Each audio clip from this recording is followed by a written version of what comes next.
Subscriber का WhatsApp पर एक मैसेज आया। व्यक्ति ने बताया, सर मैंने एसबीआई के माध्यम से आज से 7-8 महीने पहले क्रेडिट कार्ड लिया था। मैं उसको अच्छे तरीके से यूज कर रहा था, उसकी लिमिट वगैरह भी अच्छे तरीके से यूटिलाइज कर रहा था, कोई दिक्कत नहीं थी, कोई परेशानी नहीं थी। लेकिन अचानक से क्या हुआ, मैं उसका बिल जो है वो पे नहीं कर पाया, और जब बिल नहीं पे कर पाया तो काफ़ी कॉल आए, काफ़ी मैसेज आए, और एक मेरा पर्सनल लोन चल रहा है वो भी मैं पे नहीं कर पा रहा हूँ। क्यों नहीं कर पा रहा हूँ? क्योंकि रुपया पैसा नहीं है और समस्याएं जो है वो बहुत ज़्यादा उत्पन्न हो चुकी हैं।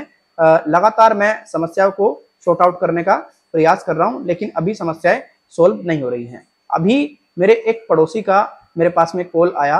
पड़ोसी ने बताया कि भाई आपका मेरे पास में एक प्रॉब्लम आया है। वो प्रॉब्लम ये है, आप बैंक से क्रेडिट कार्ड लिए हैं या कोई पर्सनल लोन लिए हैं, आप उसको पे कर दीजिए।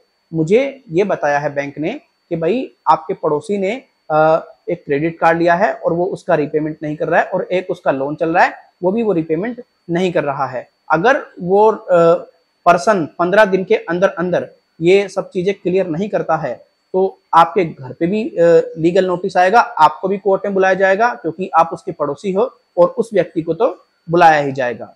सर इतनी बात सुन करके पड़ोसी पूरे तरीके से मुझे कॉल करके सारी चीजें बताया, और पड़ोसी ने ये कहा है कि भाई इस मामले को क्लियर कर, हमारा क्या मामला, तूने कुछ ना कुछ तो हमारा दिया होगा, या तूने धोखाधड़ी से हमसे कोई साइन वगैरह करा लिए। जबकि मैंने ऐसा कुछ नहीं किया।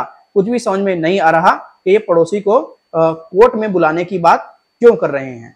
दोस्तों, जब भी आप किसी बैंक से या फिर एनबीएफसी से कोई भी लोन लेते हैं, जैसे कि अभी इन भाई ने हमें बताया कि इनका एक क्रेडिट कार्ड है और इनका एक पर्सनल लोन है। अब दोनों ही लोन जो है, ये क्रेडिट कार्ड भी एक तरीके से आप लोन ही समझिएगा, ये अनसिक्योर की कैटेगरी में आते हैं। अब अनसिक्योर लोन कैसे होते हैं? अनसिक्योर लोन ऐसे होते हैं जिसमें कि व्यक्ति किसी प्रकार का कोई प्रूफ वगैरह नहीं देता है, कोई गारंटी वगैरह नहीं देता है, उसके सिविल स्कोर के आधार पर, उसकी बैंक अकाउंट स्टेटमेंट के आधार पर, उसकी अगर वो सैलरी पर्सन है तो उसकी सैलरी स्लिप वगैरह लेकर के उसको लोन दे दिया जाता है। अगर वो सेल्फ एम्प्लॉयड पर्सन है तो उससे आईटीआर भी ले ली जाती है। अब भाई इसमें पड़ोसी का क्या मामला हुआ? पड़ोसी का तो इसमें कोई हस्तक्षेप हुआ ही नहीं है ना। पड़ोसी का तो तब हस्तक्षेप होता जब पूरी तरह से पड़ोसी गारंटी वगैरह देता। जब पड़ोसी ने कोई गारंटी दी नहीं, पड़ोसी का कोई मतलब नहीं, तो ये पूरे तरीके से गलत है। आपकी जानकारी के लिए बता दूं, आरबीआई का पूरे तरीके से ये कहना है, अगर कोई भी बैंक एनबीएफसी आपकी जानकारी किसी दूसरे पर्सन या फिर तीसरे पर्सन के साथ में डिस्क्लोज करता है तो उसको बहुत भारी नुकसान उठाना पड़ सकता है। ये आरबीआई के नियमों के खिलाफ है। आप अपने पड़ोसी से ये कहें कि भाई तू एक काम कर, अगर अब की बार तेरे पास में कोई कॉल ऐसा आता है तो उस कॉल को पूरी तरह से रिकॉर्ड कर, या कोई मैसेज आप तेरे पास में ऐसा आता है तो उस मैसेज को पूरी तरह से रिकॉर्ड कर और वो मुझे सेंड कर। फिर आप प्रॉपर डिटेल कलेक्ट करके जिस बैंक से या फिर जिस एनबीएफसी से आपने क्रेडिट कार्ड लिया है या फिर कोई पर्सनल लोन लिया है, ऑफिशियल ईमेल आईडी पर आपको मेल करना है और उसे बताना है कि भाई इस प्रकार से मेरे पड़ोसी के पास में कॉल गई है, ये क्या मामला है। अब जब वो आप प्रॉपर डिटेल्स उन्हें बताएंगे तो कोई ना कोई बैंक आपको रिस्पॉन्स जरूर देगा।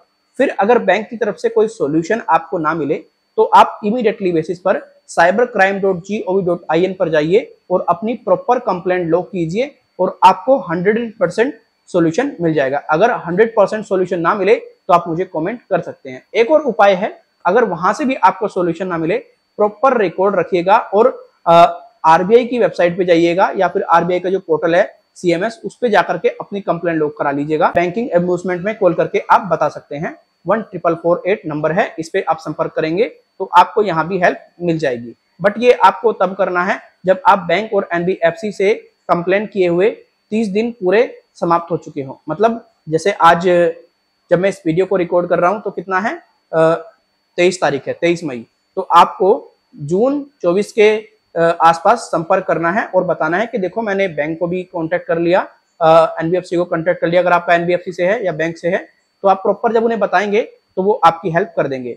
तो ऐसा कोई ऑप्शन नहीं है कि पर्सनल लोन या फिर क्रेडिट कार्ड का लोन ना चुकाने पर आपके पड़ोसी को कोर्ट में जाना पड़े। आपके पड़ोसी को कोर्ट में जाने की कोई आवश्यकता नहीं है। ये सिर्फ और सिर्फ आपके कॉन्टैक्ट वगैरह के साथ में छेड़छाड़ करके इन्होंने ये सारी चीजें की हैं। आपको डरना नहीं है, आपको घबराना नहीं है, कोई भी दिक्कत परेशानी नहीं होगी। लोन ना चुकाने पर किसी प्रकार से कोई आपका पड़ोसी कोर्ट में नहीं जाएगा। भाई वो कोर्ट में क्यों जाएगा? ये तो सिर्फ फालतू की बातें हैं, आपको डराने का प्रयास है। आशा करता हूं आपके पास में अगर कोई ऐसी कॉल आएगी तो आप अच्छे तरीके से ट्रीट कर लेंगे और आपको दिक्कत परेशानी नहीं होगी। अगर ये वीडियो आपको अच्छा लगा है, वीडियो को आप लाइक करके जा सकते हैं। अच्छा नहीं लगा है, वीडियो को आप डिसलाइक कर सकते हैं। कोई सुझाव है आपके पास में तो देखो ईमेल भी खुला है और हमारा कमेंट सेक्शन तो खुला ही खुला है, आप हमें कमेंट के माध्यम से जरूर बताएं।